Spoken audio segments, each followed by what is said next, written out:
Hey, what's going on, guys? 118 Set Shadow here. It's sneak preview weekend for set 13, Flight of Chakrabarti, and also the weekend of the Georgia BCS, where I haven't taken a look at the detail of the top yet there, but I've been hearing Willista, Overlord, I think Greedon and Chronojet were also up there, amongst some others. At some point, I'll have to sit down and see what actually topped there, but suffice to say, from what I heard, it's been pretty diverse among the top 8. But let's go ahead and get into the market watch. Starting with set 13, unfortunately, and I want to check and see because I had this open for a little while. Yeah, at this point, we still only have sealed product available for pre-sale on TCG Player. And honestly, I don't know why TCG Player keeps dropping the ball on the pre-sales when the sneak preview weekends come out now. They were very consistent in the past of making sure that single pre-orders were up there when the sneak preview weekend came out, but they haven't done it for the last few sets, and I'm wondering why they haven't. In any case, when we take a look at available product right now, it's 12,000 for a case. Or sorry, 1,200 for a case. That was 10 too many. And then $60 for a box, and then packs are $6 at this point. So you still have time to shop around and see, and then once the actual set hits, we're likely to see drops in price. Although I will also mention that it seems that Bushiroad has been issuing warnings regarding this set, saying that there are a number of vendors that will not be getting their product in time.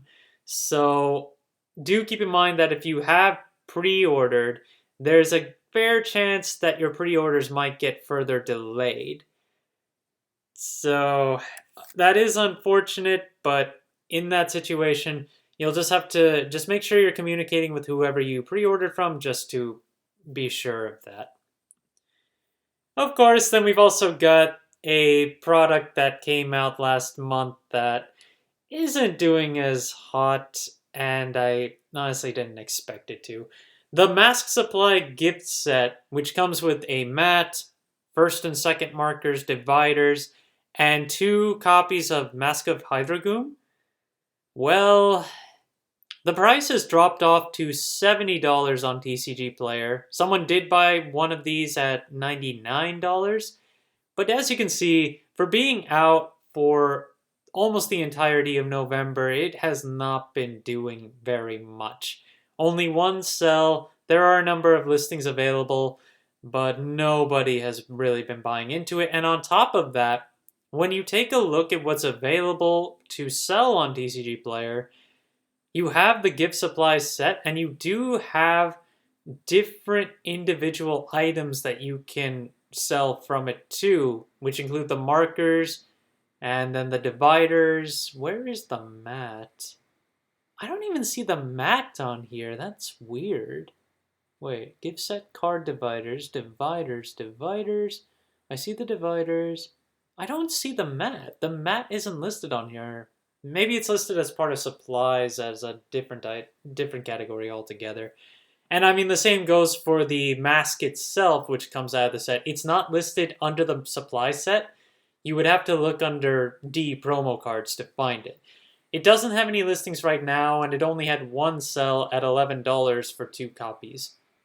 So this is not getting cracked open by vendors very much, and so you're only going to see a few random listings of individual items from the set. Grand Heavenly Sword Alden will be our first single to cover for the day, where it's got a lot of listings back on the triple rare, starting at around $8, and the SP only has 4 listings right now, starting at $20. With Bastion phasing out from set 12 and players looking for set 13 now, nobody's really paying as much attention to Alden as they were before, so getting them to sell will probably be a bit more of a challenge now. And then you've got Drilling Angel, which, with Luarden coming and also Youthberg as a potential candidate to use it, it's still very affordable if you want to pick up the trial deck or the rare version, they're underneath $1 right now for their base listings. If you want the holos, it's $2 base for the set 3 variant, but if you want the alternate art, that's almost $9 at this point. If you want the alternate art base, then that's $180 to start off with, and the market price is around $250, so that's a vast difference from the foil version at this point. In any case, it's not too difficult to pick up Drilling Angel. And then you've also got, and I'll make note of this, with the reveals of the Triple Drive booster set, we did not see anything for Lyrical Melody, so unfortunately that's likely to mean that we're not going to be seeing any Lyrical Melody in the Triple Drive set, which means that the reprints of the Draw, Front, and Crit are not going to happen. So when it comes to the price of the Draw trigger right now, Baratoy, it's $8 if you want to pick up the original. The reprint from 2023 is $7.11 to start off with. And so these are likely to maintain, if not go higher, especially with Lyrical Set 4 coming in January. You've got Ophelia for Wallista. With Wallista having gotten its choice restrictions, this card has fallen off pretty hard. It's now $14 to pick up, $15 if you want the triple rare. It's not selling very well on the SP side. Market price is still $72, but the base listings are in the 30s right now. Just a note on Sweet Cross Sweet it's an order card that you get from Lyrical Set 2. I just want to point out that the SP is down to 2 listings starting at $12. So if you need to pick that one up, you'll probably want to shop around a bit, or we could use a few more copies of this on the market right now. And then there are 11 listings on the triple rare starting at $1.50. A card that is going up, I should have been paying more attention to this one with all the powerful support going up in value. Burgeoning Tone Signe has its double rare currently at $8 base right now and 6 listings. And if you want the SP, there are only 2 listings of that at $17 to start off with. But that wraps it up for Lyrical for today, and now we're going to start looking at cards getting support in set 13. Starting with Leonorn, which is one of the big ones to come out of set 13, but right now if you want its base form, it's still pretty affordable at $6 to $7 if you want to pick it up. And I imagine you'll only need 1 copy of it tops, so that also contributes to why the price is not too high. Then you've got Drejeweled, same reasoning as Leonorn. Right now it's a $12.50 card, which can go up to $14 pretty easily, especially given that it's from set 7. But again, I'm pretty sure you'll only need 1 copy when playing grade 4 Drejeweled, so you don't need to pick up as many of these, contributing to the fact that its price is not skyrocketing out of control. Then you've got Welstra, which is definitely one of the more popular Brandgate decks to play overall, but the problem is, aside from just popularity, you've also got actual playability in the meta, which unfortunately Welstra's support is not that strong with set 13, so its price also follows suit. It's dropped off hard over the last month and is now selling for $6 to $7 consistently, but I don't imagine it really taking off again, especially now that it's also confirmed as a triple drive reprint. Then you've also got Vanguard, which is getting more support too, and right now this one still has over almost 30 listings. It's been dropping off over the last few months and sells more closely to $9, $10. So that's still kind of in line for the capabilities that it's got, and not heavily expensive, but yeah, that's just where it's at right now. But the big winner of the entirety of set 13 is Youthberg. And Skyfall Arms has had a massive skyrocket in price on its triple rare. Over the Black Friday weekend, players ate this card up for 20 to 25, and more recently, even after the Black Friday weekend, oh geez, $40 to $50. Someone bought a playset at those valuations, and right now most of the listings are $50. Give or take a few dollars, of course, but yeah, Skyfall Arms is really up there. And remember, despite the fact that it's reprinted in the Triple Drive Booster Pack, we don't get that until March, which means we have 3 months of Youthberg before we actually get its reprint. And don't forget that Tempest falls under the same problem.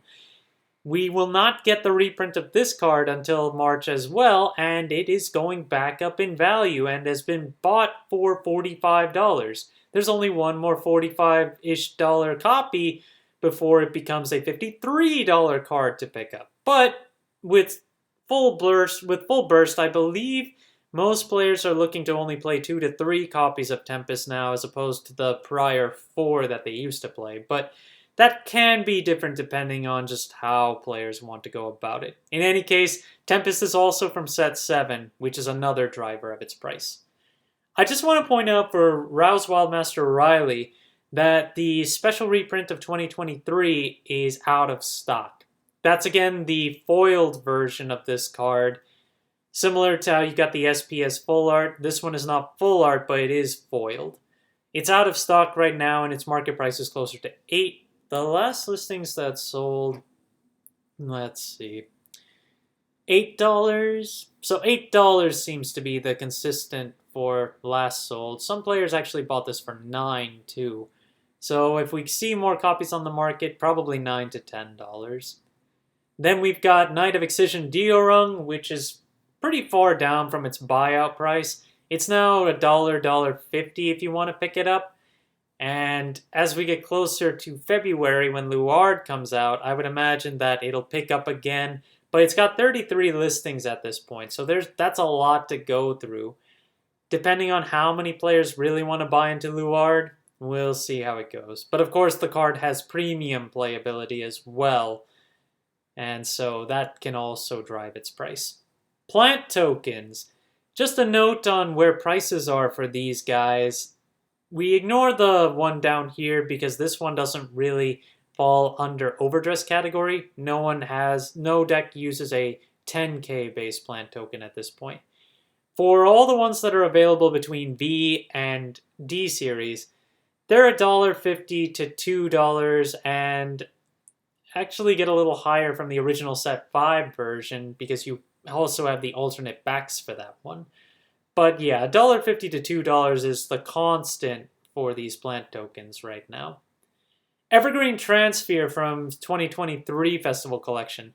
I do want to note that while this card does have a lot of quantities, it has consolidated listings. There are only 5 listings left of this card, and only one of them is $5 before this card rises to $6 and eventually to $10.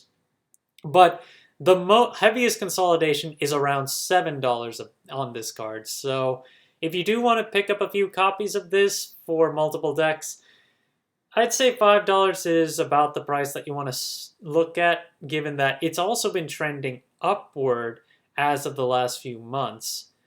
And it is a Regulus piece, so as a single copy, it does have potential future play. And when you think about how Forbidden Doll Surrogate has been over the last few months, probably better safe than sorry for the Evergreen Transfer. Right now, Doll is at 3 listings. They've been selling for $45, $40 pretty consistently, and the only listings available now are minimum $60 to $70. Will it sell for that much? I honestly wouldn't be too surprised if it did. I mean, single cards or even multiple ones that are just really good contenders for decks will eventually find price ranges like this at some point. But it hasn't sold for $60 yet. But of course, it's been short on stock on the market regardless. So I feel like if you have to buy it, I don't think you're going to have much wiggle room from $60 right now. Knight of Clarion Strings Ricula. This is our funny trigger for the day. It's a vanilla heal trigger from Festival 2023, but it's out of stock right now and sells for $1 to $1.50. So yeah, we need more copies of this one on the market. It's completely out of stock. And then we've got our final card of the day, which is the FFR of Will-O-Wisp Daybreak Tama Yura. There are only 2 copies of this card left for $90 on one listing, and it's been selling for $70 to $80 recently. It did sell in the past for closer to $90, that past being October. So selling it again for $90 is not going to be too unusual. But if you do need to pick these up, they are really running low on copies right now. Thank you guys for watching. If you liked the video, please like and subscribe if you haven't already, and I will see you guys later.